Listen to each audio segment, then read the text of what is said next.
अस्सलाम वालेकुम जी, मैं मारिया अली। आप देख रहे हैं मेरा चैनल। वेलेंशिया टाउन में अमरीकी खातून और बच्चों के केस का रुख मुकम्मल तौर पे इस वक्त तब्दील हो चुका है। अमेरिका और कनाडा से अलीना की बहनों ने सख्त तरीन बयानात दिए हैं। असल मसला क्या निकला, असल कातिल कौन है, जहर कौन लेकर आया। अलीना ने एक दिन पहले जो है वो क्या कहानी सुनाई थी, क्या कहीं से लग रहा था कि वो इतना बड़ा इकदाम कर सकती है, इकदाम उठा सकती है। नासिर डोगर से शादी क्यों और किस तरह से हुई, तमाम तफसीलात सामने आई हैं जो रूह को झंझोड़ रही हैं। 16 साल बाद पाकिस्तान वापसी केस में फातिमा नाम की जो औरत है वो कौन निकली, उसका क्या लेना देना था, क्या मामला था, आज की वीडियो में इसमें बात करते हैं। रिक्वेस्ट है चैनल को सब्सक्राइब करें, आपके सपोर्ट की ज़रूरत है और आपने वीडियो को आखिर तक मुलाहिजा ज़रूर फरमाना है। वेलेंशिया टाउन में खातून और उसके 3 बच्चों की हलाकत के अफसोसनाक वाक़े की तहकीकात में कुछ अहम तरीन पेशरफ्त हुई है। इन्वेस्टिगेशन पुलिस के मुताबिक पुलिस ने वेलेंशिया टाउन में जाँ बहक खातून के अमेरिका और कनाडा में मुकीम बहनें जो हैं उनसे रब्ता करके उनके बयानात कलमबंद किए हैं। जाँ बहक खातून की बहनों ने अपने बयानात में तस्दीक की कि खातून जो है वो ज़हनी आर्जे का शिकार थी। पाकिस्तान रवानगी से कबल जो अलीना है उन्होंने बताया कि उनकी तबीयत पहले से बेहतर हो गई है, जिसके बायस उन्होंने अपनी अद्वियात का इस्तेमाल भी कम कर दिया था।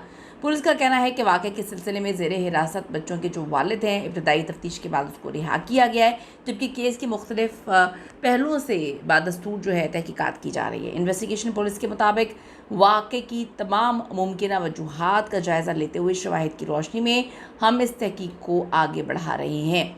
2 रोज़ कबल लाहौर का इलाका वेलेंशिया टाउन, जहाँ पे किसी को पता नहीं था कि अमेरिका से आई हुई 15 दिन पहले फैमिली आती है और वहाँ पर इतना खौफनाक किराए के घर में कत्ल हो जाएगा, लाशें मिलेंगी, जान अभी देखें हर एंगल से पुलिस काम करी कि कत्ल किया गया है, मारा गया है, ख़ुद जान ली है। लेकिन जब लाशें 4 लोगों की बरामद होती है तो लोगों में शदीद खौफ व हिरास है, जिसके बाद पुलिस ने घर के सरबराह नासिर डोगर को जो है गिरफ़्तार किया था। 40 साल अलीना, 16 साल रेहान, 11 साल अनीशा और 9 साल अरसल के नाम से इन लोगों की शनाख्त हुई है। DIG ऑपरेशन फैसल कामरान का कहना है कि बच्चों की वालदा भी घर में मुर्दा हालत में पाई गई। चारों अफराद को जहर देकर कत्ल किया गया है। वाक़ये की इत्तला मिलने पर क्राइम सीन यूनिट और फ्रांसिक तो वहाँ पर पहुँच गई थी। इब्तदाई तौर पर पुलिस ने उनके वालिद को, बच्चों के वालिद को गिरफ़्तार किया था, जो अभी रिहा कर दिया गया है। अभी पुलिस ने कहा है कि जी जाँ बहक खातून ज़हनी मरीज़ा थी जिसका इलाज जारी था और घर से डिप्रेशन की अद्वियात भी मिली हैं। अद्वियात को लैब भिजवा दिया गया है। बड़े बड़े हमने देखे हैं पीछे भी मामला कि डिप्रेशन, आजकल अगर हम डिप्रेशन की बात करें तो यकीन करें कि 90-95% लोग डिप्रेशन का ही शिकार हैं। जो इस वक्त हालात चल रहे हैं, जो सिचुएशन चल रही है, हर जगह पर ऐसा ही है। लेकिन इतने अरसे से 3 साल से वो डिप्रेशन में मुब्तला थी, तो उसने पाकिस्तान आने का इंतज़ार किया कि पाकिस्तान जाकर मैं ये सब कुछ करूँगी।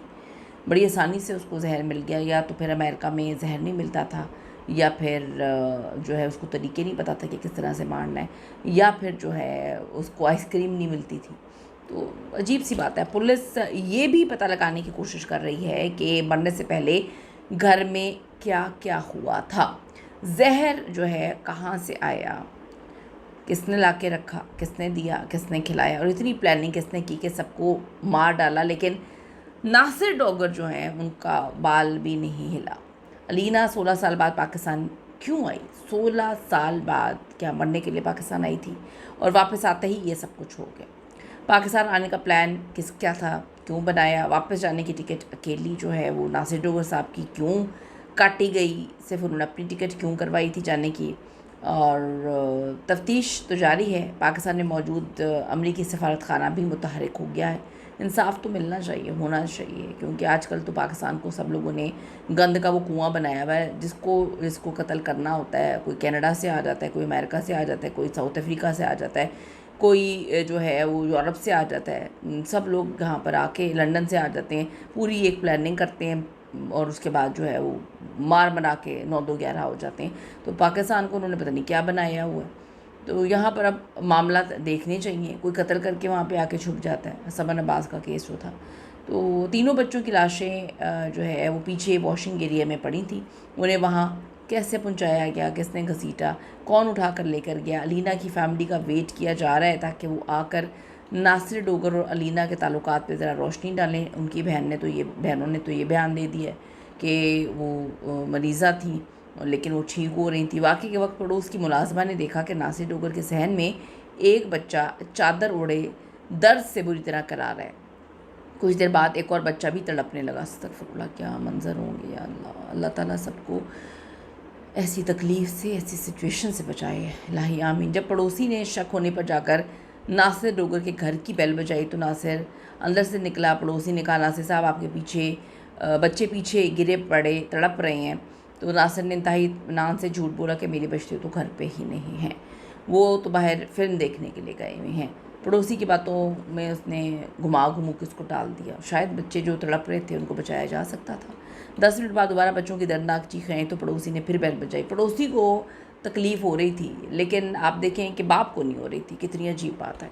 उस बार अंदर से नासिर की बीवी भागती हुई बाहर आई, जिसके मुंह से झाग निकल रही थी और वो चिल्ला चिल्ला के कह रही थी, ये मेरे बच्चे खा गया, ये मेरे बच्चे खा गया, इसने मेरे बच्चों को मार डाला। अब इसको भी क्या निगलेक्ट कर दिया जाएगा? इस पर आपकी क्या ओपिनियन है? ये बहुत खौफनाक बात है, ये खौफनाक चीज़ है। अल्लाह ताला जी हम सब पर रहम करे, और जिसने सब कुछ किया उसको कैफ़रे किरदार तक पहुंचाना ज़रूरी है। वीडियोस को शेयर करें ताकि हुकाम बाला तक वीडियो पहुंचे, और जिसने सब कुछ किया है उसे कैफ़रे किरदार तक पहुंचाया जा सके। See you in the next video. Allah ने के बाद।